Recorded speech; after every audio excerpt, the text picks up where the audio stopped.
Garden Basics with Farmer Fred is brought to you by Smart Pots, the original lightweight, long-lasting fabric plant container. It's made in the USA. Visit smartpots.com/Fred for more information and a special discount. That's smartpots.com/Fred.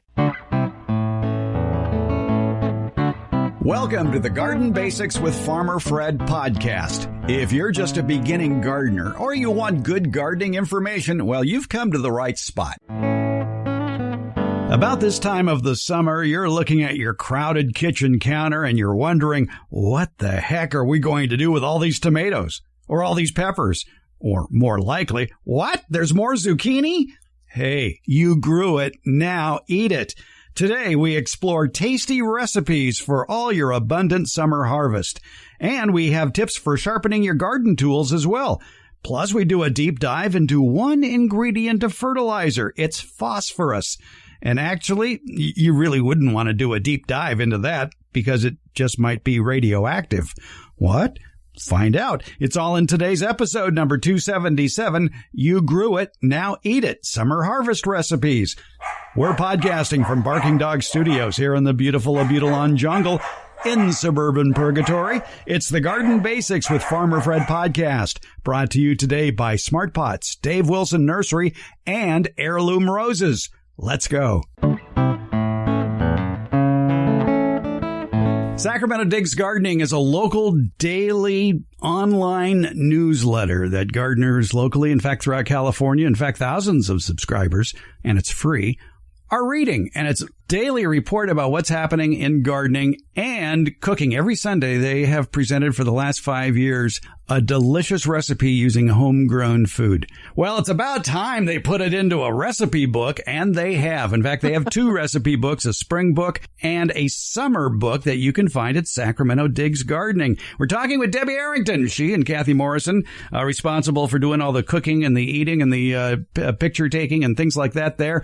And of course, it must have been difficult putting together the summer recipe book since everything is ready in the garden in the summertime. It seems that you could do a book on zucchini alone. Yes, and there have been 365 ways to use zucchini. Yes, and we have several zucchini recipes in this collection. Including one of my favorites is, what do you do with a baseball bat sized zucchini? You grate it, and it has a zucchini slaw, which is having the shredded zucchini instead of the cabbage in it, and it's very refreshing.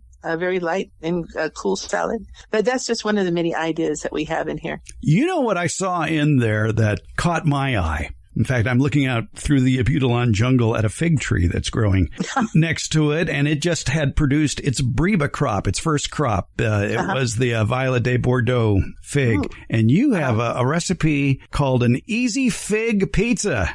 Yes. It looks delicious. It is.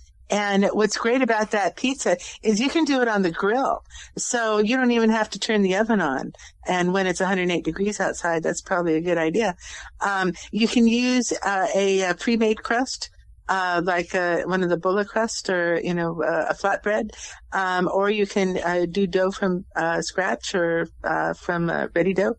And it's topped with figs and feta and prosciutto on top of I used a pita bread for it, and it is ready. And you can assemble this and get it done in under 20 minutes, easy. Yeah, probably the hardest part is peeling the fig.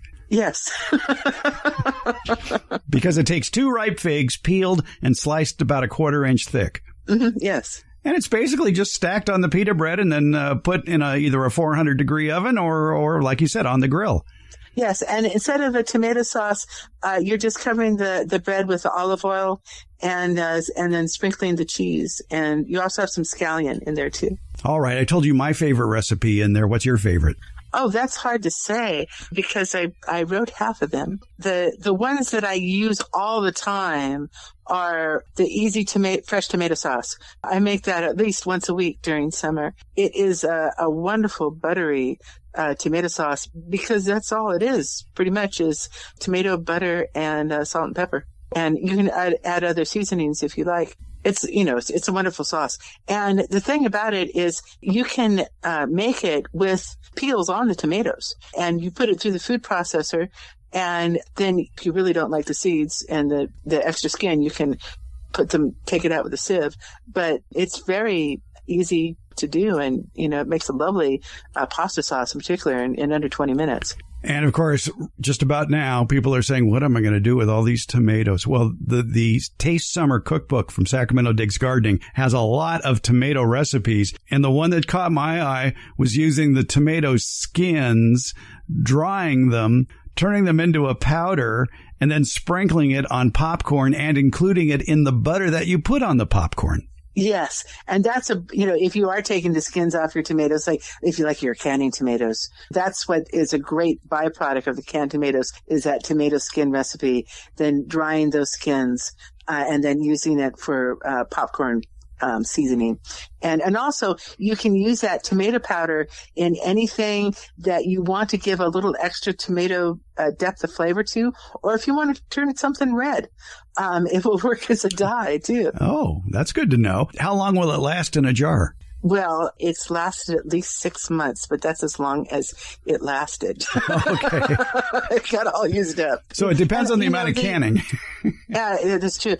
There's several chutneys and relishes and other things, pickles and, stuff for canners in our collection. The tomato skins, by the way, are dried in the oven at 200 degrees. So it's very slow oven. And so you don't need an actual dehydrator to do that. And then they're ground up in a pepper mill like you would, peppers and other spices. What about using vegetables raw? Are there any good recipes using raw vegetables for dinner? Oh, sure. We have a bunch of salads and then recipes that play off of salads. You mentioned figs earlier. There's a fig walnut salad that is along with blue cheese and greens. And if you add a little chicken to that for some extra protein, it's a good dinner salad. Besides being a side salad. Something to do with the walnuts when they're ready come September, October, and the second harvest of figs has begun. Mm-hmm. At least here. People tend to think of salads as being, lettuce and tomatoes. But actually, what makes a good salad is having a mix of textures and flavors. And so substituting peaches or plums or grapes or figs or lots of other things that we have during the summer for tomatoes in your salad combos, it really brightens up the salads. It's also a way to get kids to eat more salad because they tend to like things that are a little on the sweeter side. Mm-hmm. And so having pluots and peaches and dried fruits and mixed in with the vinaigrette, we have several different combinations that are along those lines. And you have a recipe for a drink that the New York Times has called the signature cocktail of Sacramento. I didn't know we had a signature cocktail, but it's the white linen cocktail, and it features cucumber slices. Yes, and it is really refreshing. This is a cocktail that was created way back in 2008 during Cocktail Week in Sacramento. But it was created by the mixologist Renee Dominguez from Ella's and the Shady Lady Saloon. And it's kind of like a gin and tonic in a lot of ways, or a Tom Collins. But instead of having your traditional lime or lemon as your flavorings, it's got the cucumber and elderflower liqueur, like St. Germain's. And elderflower, you may or may not know, it's native to Sacramento. It's a plant that grows here in the Sacramento area and the Sierra foothills. And elderberries grow like crazy here, and so elderflower is from the flower instead of the berry. But it has that same sort of, berry-like quality to it, but it kind of smells like pear to it also. And it has, the cucumber, and there is some lemon in it also to brighten it up. And it has sparkling water, or you could use club soda. So it's a very simple drink. It does have some simple syrup in it too, to make it a little sweeter. How sweet you like it, you can tone that way down or leave it out altogether. So I guess it should be a dry gin instead of a citrus-infused gin? They recommend a dry gin, yeah, to complement the cucumber. And the difference between a dry gin and one of the citrus gins is the dry gins start with juniper as being the dominant flavor. Right. And that juniper is what complements the cucumber well. Something to eat, something to drink that you can find in the summer cookbook presented by Sacramento Digs Gardening. It's called Taste Summer. It's a free cookbook because Kathy Morrison and Debbie Arrington, they just want to write garden articles every day of the year and put out a cookbook and then give it away. We're very generous. Yes, you are. we are working on some sponsorships, so we hope those to be coming soon. Good. And if you're not into cucumbers, we also have a blueberry smash cooler and a watermelon margarita on our drink list in this cookbook. All right, I'll bite. What's in a watermelon margarita? Watermelon. Yeah, I got that part. And maybe tequila? Yes, because that sort of goes with the territory. It's a very fun drink, particularly for a party. And it is watermelon juice, which is basically you get most of the pulp out of the watermelon and the seeds, of course. And you mix it with tequila and Cointreau and lime juice and ice. And that's it. Now, I noticed that this is one of Kathy's recipe, and yes. She says she used bourbon as the alcohol base, but that vodka, tequila, or white rum would work as well. Yes, of course. I'm a big believer in frozen fruit margaritas, but mostly because we had peach and nectarine trees. So those, I'd have all this, frozen fruit in the freezer, and it would make a great instant margarita. Just put it in the blender. And you didn't even have to add ice because the fruit was frozen. And with the tequila and Cointreau, a little lime juice, and away you go. That's easy, too. We went through the peaches on our donut peach tree the fastest we've ever gone through them. I think there's only one little bag left in the freezer because we've been enjoying peach daiquiris. Yes. Sacramento Digs Gardening is the source for the Taste Summer recipe book. Check it out. You're going to find something you like, no doubt about it. How can people get a hold of Sacramento Digs Gardening? It's very easy to find. Go on Facebook, type in Sacramento Digs Gardening. It'll take you to our Facebook page. That will hit any of those links. It will take you to our homepage. Or you can look us up directly at Sac Digs Gardening. That's SAC Digs, DIGS, gardening.californialocal.com. And that will take you right to our homepage. And if you'd like to sign up for our free newsletter, just go to the upper right-hand corner and fill out that little form. It will send you to your email.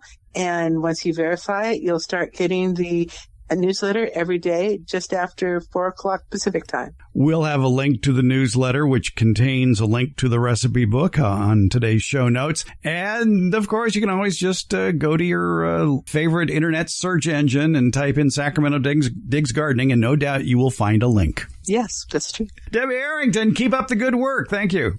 You're welcome. You've heard me talk about the benefits of Smart Pots, the original award-winning fabric containers. Smart Pots are sold around the world. They're proudly made 100% right here in the USA. Smart Pots is the oldest and still the best of all the fabric plant containers that you might find. Many of these imitators are selling cheaply made fabric pots that fall apart quickly, but not Smart Pots. There are satisfied Smart Pot owners who have been using the same Smart Pots for over a decade, actually approaching 20 years. When you choose Smart Pot fabric containers, you know you'll be having a superior growing experience with the best product on the market. And your plants will appreciate Smart Pots too. Because of the 1 million microscopic holes in Smart Pots, your soil will have better drainage and the roots will be healthier. Those roots won't be going round and round on the outside of the soil ball like you see in so many plastic pots.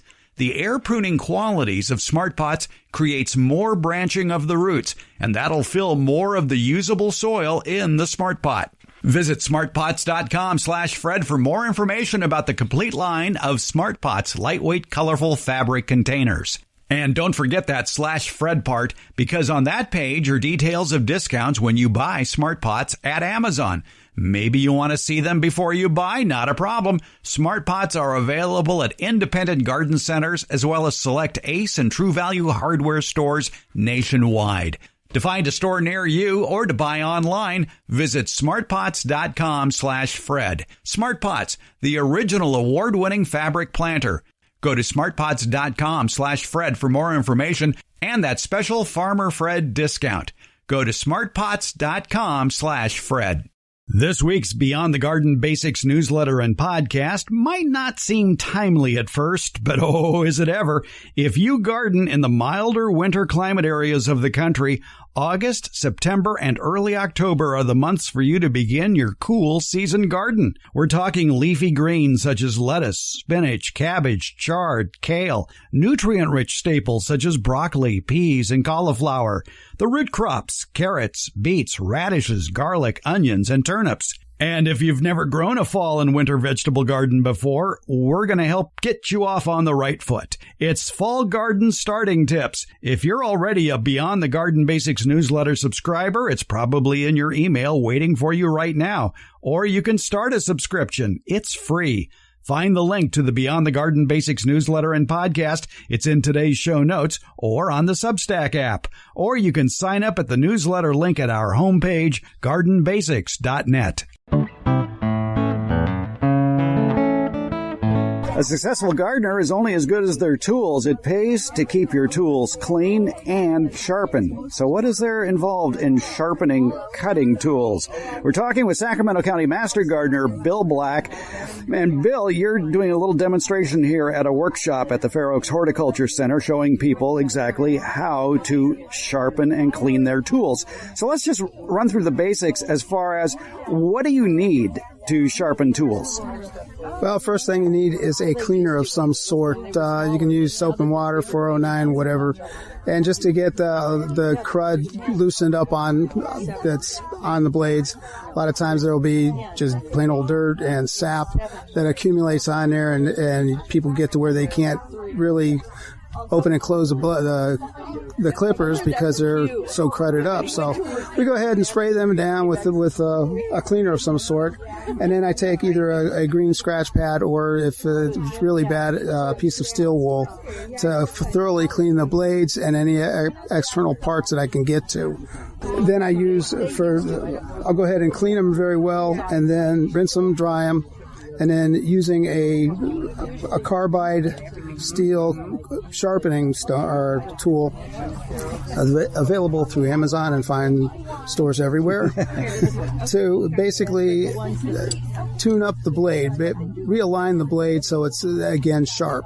We're not cutting a new edge on there, but like I said, just realigning the existing edge. I like this cutting tool, this sharpening tool that you're using from Corona, the solid carbide sharpening tool, as opposed to, say, a straight stone or a file, because it has a handle on it, and that gives you a little gauge on the best way to sharpen it. Yeah, that's right. And it's a very simple process that once you get it clean, then you kind of eye along the edge of the blade, and you will see there on normal clippers, there's one blade that is sharp and the other is not sharp. The sharpened blade just bypasses the flat side of the other blade and causing it to cut. So what we're going to do is just realign the edge on that sharp blade. So we kind of have to eyeball it and lay the tool against the edge of the blade, following the bevel, and make sure that it's as close to that bevel as you can get. If you have it at too much of an angle, you're going to take the edge off the blade, not enough of an angle, and it will have no effect whatsoever. The strokes you're making, it's a single stroke where you're starting near the handle and working up to the tip and just taking it along that beveled edge at exactly whatever that bevel angle is. Just sharpen up that one side. You don't have to do that to the other side. Well, you do the other side, but at a much shallower angle, because you want to go ahead and align both sides of that edge for it to be sharp. So you just simply place the edge of the sharpening tool against that bevel and draw it from the bottom of the blade to the tip about 4 or 5 times. You'll feel it get smoother as you do it. Then you turn the blade over and put the sharpening tool at almost flat against that blade and the edge and draw it another 6 or 7 times along there, and you're done with that. That's what I like about the handle, the red handle on this Corona sharpening tool, is it gives you that angle when you're attempting to clean or sharpen that back side of that bypass pruners. Yes, just the back side. So you just follow that along there, and pretty much you're done, with the exception of drying everything off and then putting a light coat of some sort of lubricant, WD-40 or household oil are pretty much the things that I would use. And keeping it clean, too, like we've stressed on the podcast so many times, when you're done working with your tools for the day, clean them. And for cleaning tools, can you use steel wool every time? I use an old barbecue brush. I just use a green scrubbing pad more often than not on mine, but I keep mine clean so they don't shouldn't be too much rust on them. Now, you have some other tools here that you use, and one is just a plain old mill file. Yeah. If I had a big ding in the blade, then I would go ahead and use that to try and work that out. In doing so, you are cutting away a lot of the blade. Mm-hmm. So unless it's a big ding, and a lot of times you'll get where somebody's tried to, say, for example, cut a stainless steel screw, and now you've got a big notch in there. Best thing to do there, buy a new blade. And that goes back to buying your original equipment, your original pruners, especially bypass pruners, is make sure, and usually it'll be on the same wall while you're buying the pruners, is there are replacement parts there, yes, like blades or springs or latches. Right. You can probably, if not, go online. Spend money once, and then you'll have a tool forever if you take care of it. Right, right. And we should point out, too, we're talking about bypass pruners here, which, as you mentioned, the sharp blade bypasses the bottom blade, if you will. Whereas anvil pruners, the sharpened blade hits a plate. But, you know, if you ask 10 gardeners what they do with anvil pruners, I think 9 out of 10 would say, I don't use them. I don't use them, no. Even most of the loppers are just the larger bypass blades. You want that. When you move up to loppers, which have long handles and are pruners, you would choose a bypass over an anvil. Right, correct. So there you go. If you buy pruners, spend some money, get some good quality ones. There's Corona, there's Felco. What other brands do you like? Those are the two that I'm familiar with. So, all right, Corona and Felco. Spend some money. Take care of them. They'll last you a lifetime. Bill Black is a Sacramento County Master Gardener here at the Fair Oaks Horticulture Center. Bill Black, thanks so much. You're quite welcome. Are you thinking of growing fruit trees? Maybe you already are, but you'll want to know more about them. Well, you probably have a million questions, like which fruit trees will grow where I live? What are the tastiest fruits? When's harvest time? How do I care for these trees? The good news is the answers are all nearby. Just go to davewilson.com, click on the Home Garden tab at the top of the page. And in that Home Garden tab, you're going to find a link to their fruit and nut harvest chart so you can be picking delicious, healthy fruits from your own yard for a long growing season. Here in USDA Zone 9, that could be May through December. And you're just a click away with the informative YouTube video series at davewilson.com. As part of that video series, they'll walk you through the simple process of using the Dave Wilson website to find their trees either at a nearby local nursery or at a mail order source. That's Dave Wilson Nursery, the nation's largest grower of fruit trees for the backyard garden.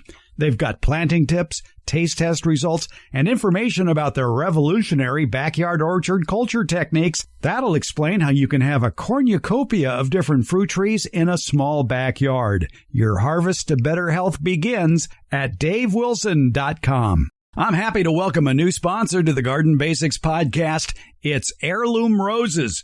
If you're looking for a hard-to-find rose plant or a rose that has flowers with a fabulous aroma or maybe a particular color, check out their website, heirloomroses.com. As you're probably aware, I only choose a product sponsor based on my simple needs, which are probably your simple needs as well when it comes to gardening. You want a plant to be one that you like, a vigorous plant that arrives in good shape, and a plant that you would buy again. Heirloom Roses checks all those boxes for me, and I bet they will for you, too.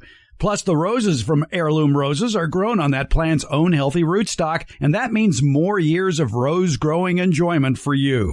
And as a special offer for our listeners, Heirloom Roses is offering a 20% off discount on roses when you use the checkout code FRED20. Use this code at checkout now through October 31st, 2023. It's time to experience roses the way nature intended, on their own roots. Visit Heirloom Roses to find your next rose today. And be sure to take advantage of that 20% off at checkout with code FRED20. That's FRED20. It's heirloomroses.com.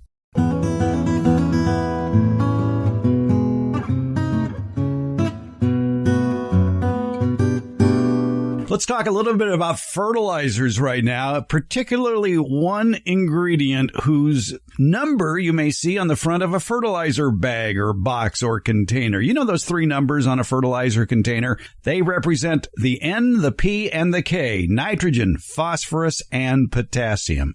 And today we're going to talk about phosphorus, a macronutrient. It's an element used by plants to promote root and tuber growth, as well as the production of flowers and seed. And according to the Chicago Botanic Garden, when too much phosphorus is applied or is applied at the wrong time, such as right before it rains, most of it is washed away. It ends up in the local waterways. And that causes something called eutrophication, which is a reduction of dissolved oxygen in water bodies caused by an increase of minerals and organic nutrients of rivers and lakes. Now, this reduced level of oxygen in water ends up suffocating the fish. So you can understand why several municipalities and even states have banned the use of phosphorus-containing fertilizers for turf or lawn areas. These laws are designed to protect local water quality issues in lakes, streams, and ponds. And according to several experts, in most cases, phosphorus isn't even needed to maintain a healthy lawn. Retailers near towns that have enacted a ban are required to alert customers about the prohibition of phosphorus in fertilizers for lawn and turf by posting a sign where fertilizers are sold. Some of the states that are banning the use or sale of phosphorus fertilizers include Illinois, Maine, Maryland, Michigan, Minnesota, New Jersey, New York, Vermont, Virginia, Washington, and Wisconsin. A couple of more are standing by, Pennsylvania and Florida, as well as several cities and counties, especially those places that border large bodies of water.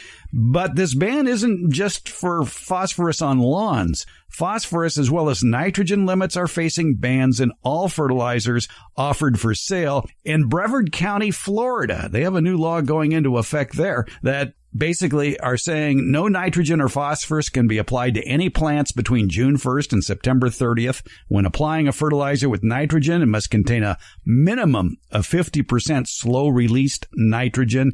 Phosphorus can only be applied if a soil test indicates it's needed, and there are limits to how much phosphorus you can put on, and you are not supposed to fertilize if heavy rain is forecast. And some municipalities there in Brevard County, Florida, have either a 10-foot or a 15-foot fertilizer-free zone if they're bordering water bodies. If you're just in the unincorporated county, it could be a 25-foot fertilizer-free zone along the waterways. And they also want you to keep fertilizer and grass clippings on the lawn and off sidewalks, driveways, roads, and out of storm drains and water bodies. According to the EPA, the United States mines and consumes about 23 million tons of phosphate rock per year. Most of it, something like 95%, is involved with a wet process phosphoric acid or a superphosphoric acid intended in the making of fertilizers, with the balance used to produce phosphorus compounds for industrial applications, primarily for glyphosate herbicide. You know glyphosate, the active ingredient in a product such as Roundup. Probably the most important use of phosphate rock is in the production of phosphate fertilizers. And according to my next guest, due to its chemical properties, phosphate rock may contain significant quantities of naturally occurring radioactive materials. And he says some of it's not even organic. What's that all about? We must be talking with the garden contrarian, Robert Couric. He's the author of the book Sustainable Food Gardens and several other publications like Lazy Ass Gardening, Understanding Roots, The Insectary Calendar, and Drip Irrigation for Every Landscape and All Climates. Robert, good to talk with you again. And that video you posted a few weeks ago about phosphorus and radiation was a shocker. Yeah, it's pretty interesting. I first heard about it when I was reading around somewhere, and I got hold of an article about radioactive tailing piles in Florida. When they mine the phosphorus, they strip mine it, the phosphorus rock. They treat it with sulfuric acid, and then they're left with huge piles, over 1 billion tons of phosphate tailings that are radioactive. They're radioactive enough that when the cost of uranium was high, they would go back into the tailings and harvest the uranium. Now, what happens when you produce so-called organic phosphate fertilizer, colloidal phosphate fertilizer, is that rock is not treated with sulfuric acid, but it's treated with water.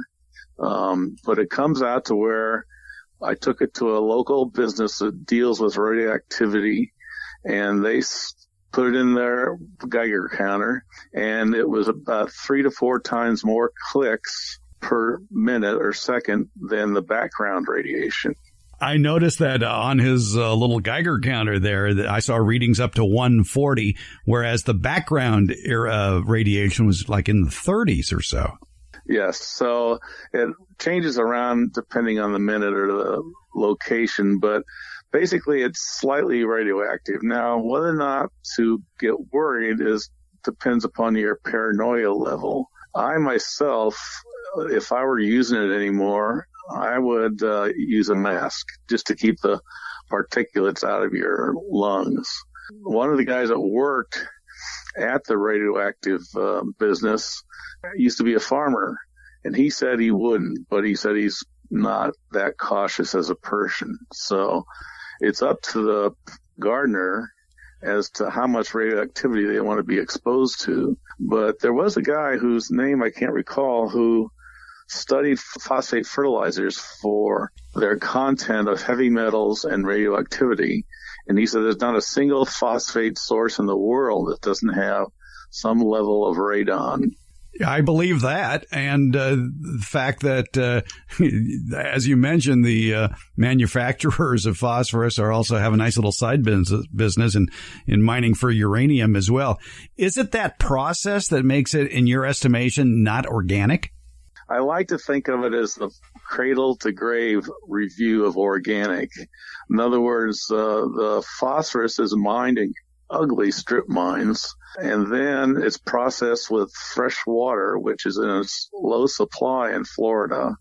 Then it generates these slightly radioactive tailings, and then you're putting on the train or truck a bulk that only 3% of what you want to have, and that would be the phosphate. And when you put down that phosphate, 3% of the sack, less than half of that might be available the first season. The trucking costs and the carbon footprint are phenomenal. I like the video portion where you are basically troweling out this phosphorus out of a bag for your sample to take into the radiation place. And it was just a messy, dusty powder. And I could understand why you might want to wear a mask just for that.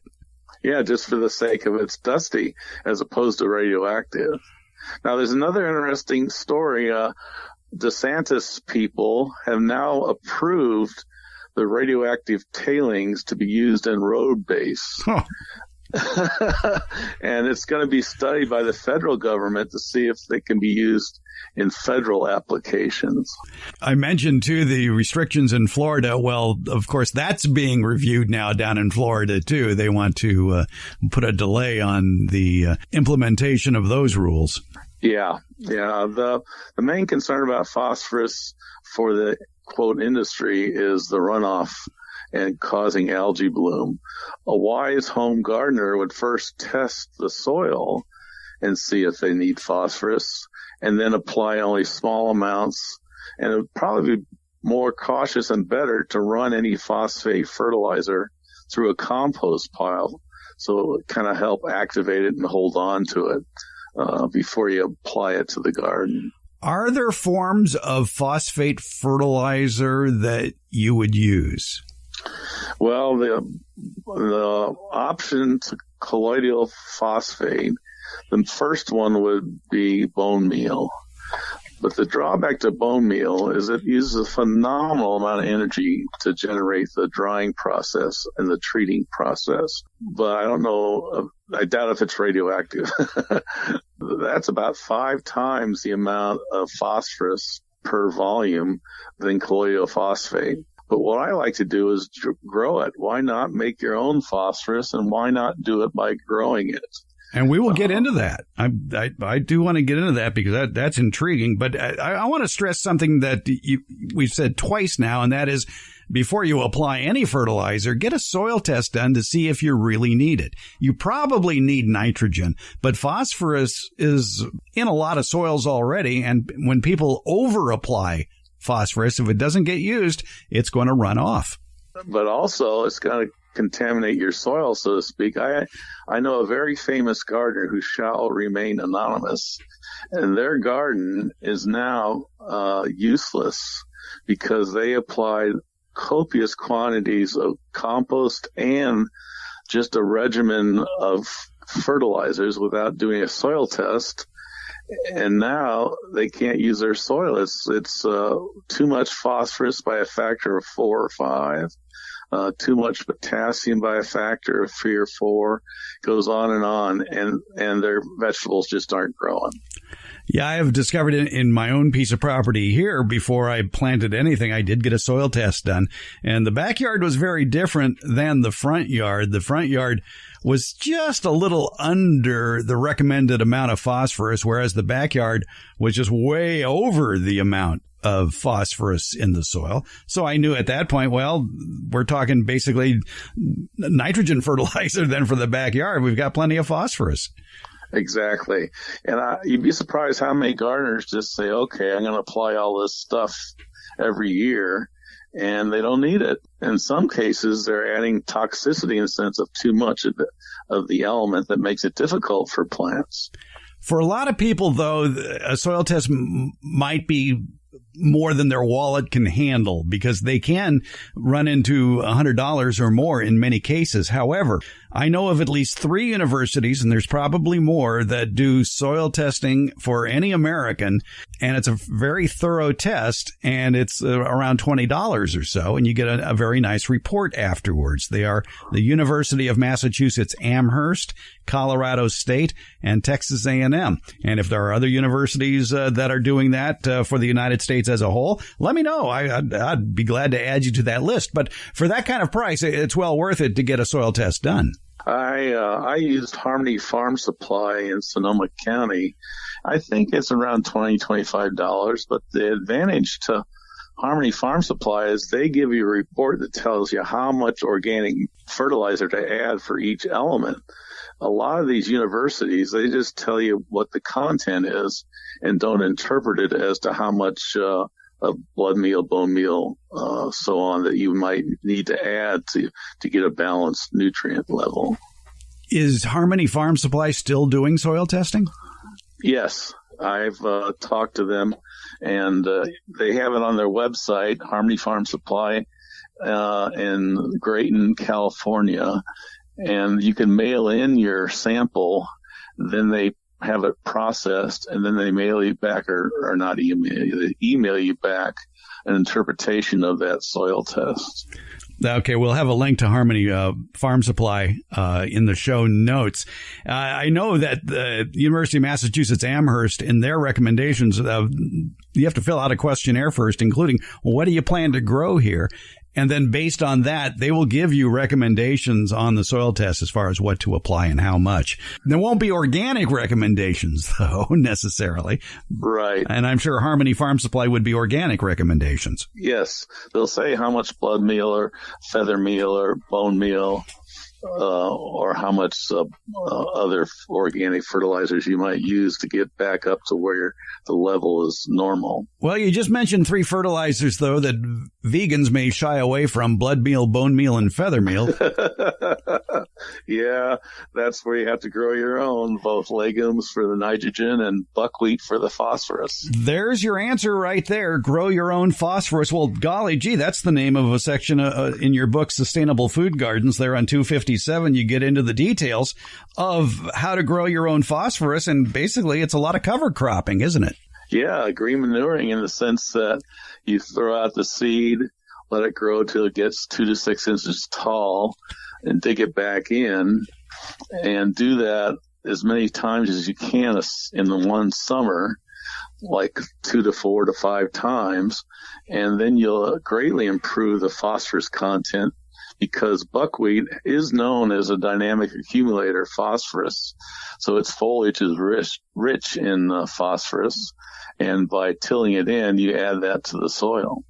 You mentioned in your book a recipe that Elliot Coleman supplies, and he says one possible rotation to prepare a fertile garden bed: seed winter rye in the fall, undersow it with biennial sweet clover the following spring, mow the rye in midsummer, let the sweet clover grow through the winter, mow the clover the second summer, and follow it with buckwheat. Mow the buckwheat in the fall and sow a rye hairy vetch mix.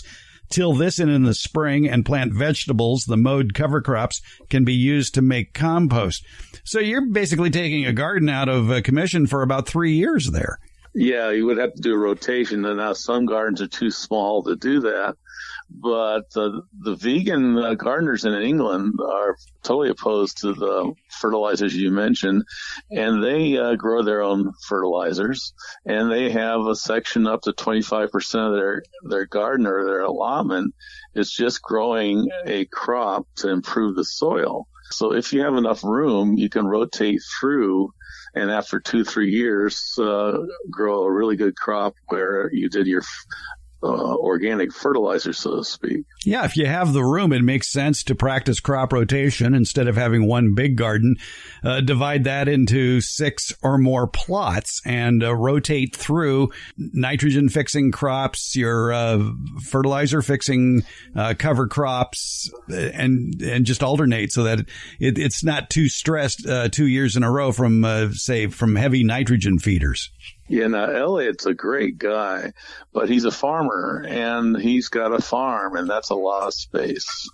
Exactly, yeah. But if you think about it, to quote Leo Tolstoy, how much land does a man need? You could get by on the short term of just dividing it into smaller plots and rotating through those smaller plots. Yes, I agree. All right, so buckwheat, for USDA Zone 9, it would be a summer crop, correct? Yes. All right. It won't even go through the winter here. Okay, so that would be your summer cover crop, and winter cover crops could be any number of things. For phosphorus, you can get some phosphorus out of some of the legumes as well. They're not just used for nitrogen. But when you live in other places, I grew up in St. Louis, they can grow a lot of buckwheat crop rotation because it gets so hot there. The buckwheat loves the heat. I forget where I read it, but I read somewhere that dandelions actually fix some phosphorus as well. I believe so. I'd have to double check my own book. But yeah, that's why I do these charts in my book. I can download stuff I can't keep in my brain. Well, let's talk about the book. I mean, this last book you came out with, it is a 400-plus page tome of good gardening advice called Sustainable Food Gardens, Myths and Solutions. Yeah, I worked on it during the pandemonium. I spent about 18 months putting the book together. And it's kind of like a summary of my 40 years in the organic gardening business. Yeah, it's got just about everything that we've talked about for 30 years or so in it. Yep, it's over 350 color photographs as well. And charts and diagrams and some wonderful antique drawings as well. Yeah, the USDA had a program back in the late 1800s and early 1900s where they paid hundreds of people to draw colored drawings of fruits, edibles. So you can have everything from quince to persimmon to anonas, the cherimoyas, and cashews. And so they have these wonderful drawings. You can go to the USDA website. I don't know the location off the top of my head, but Google USDA watercolor vegetables or something and check it out. Anybody can use the images as long as you give a notation of the source. So that's what I did. That would explain its presence on Twitter, because somebody is doing that on Twitter, posting one of those lithographs or whatever they are, like one a day of old-timey fruits. Fantastic.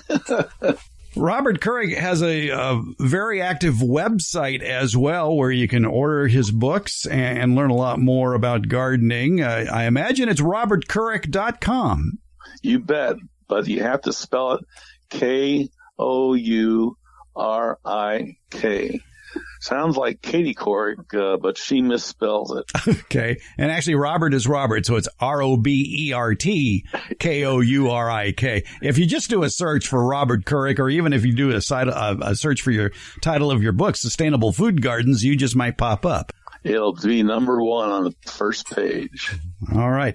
Robert Couric, I still like to call him the garden contrarian, because we've learned a lot from him over the years, that basically threw cold water on a lot of established gardening habits over the years. And in fact, it's one of Farmer Fred's 11 tips for gardening success. Everything you know is wrong. And Robert Couric is always there to point us in a different direction. And that included drip irrigation as well. And providing the solutions. There you go. That's a good life to have. So if you want one takeaway from this whole conversation, is get a soil test done on your garden to make sure that it has all the nutrients it needs, and not too much of any one as well. Pick up a copy of Robert Couric's book, Sustainable Food Gardens. You can find it as well at his website, robertcouric.com. Robert, always a pleasure talking gardening with you. Thanks, Fred. I really enjoy it as well. It's coming Saturday, August 5th. It's Harvest Day at the Fair Oaks Horticulture Center. It's put on by the UC Master Gardeners of Sacramento County. And Harvest Day features speakers, education tables, garden vendors, food trucks, and your chance to explore the beautiful 1-acre garden that is designed for you, the backyard gardener, to take home ideas that you can use in your own yard. The Fair Oaks Horticulture Center was built and is maintained by Sacramento County Master Gardeners. It features areas dedicated to growing berries, herbs, fruit trees, vegetables, a vineyard, native plants, water-efficient plants, and a lot more. Plus, there are sections dedicated to composting, and that includes worm composting. On Harvest Day, each area is staffed by master gardeners who are eager to answer your garden questions. At the dozens of educational tables, you're going to get information from professional nursery people, irrigation specialists, the Audubon Society, soil experts, the master food preservers, local garden clubs, water experts, honeybee, and native bee specialists. Vendors will include Northern California nurseries, exotic plants, cactus and succulents, mushroom growing kits, and more. And the speakers, they're going to be talking about landscape trees, attracting pollinators, and myself and America's favorite retired college horticulture professor, Debbie Flower, will be talking at 8:30 that morning about tips for saving time, money, and water in the garden. Someone once said it's the best garden event in Northern California. Oh, wait, I said that. But it's true. And best of all, it's free. Harvest Day at the Fair Oaks Horticulture Center. It's Saturday, August 5th, 8 a.m. to 2 p.m. It's in Fair Oaks Park in Sacramento County. Check today's show notes for a link with more details and maps of Harvest Day. Hope to see you there. Today's Garden Basics flashback episode piggybacks very well with our newsletter and podcast this week. It's another popular backyard garden crop that should be planted during the late summer as well as in the winter. It's the potato, and there are some tricks and tips for being a successful potato grower. We cover all that in this week's flashback episode. It's number 240, all about potatoes. It's from last November. Find a link to it in today's show notes, as well as at the podcast player of your choice, or you can look it up at our homepage, gardenbasics.net.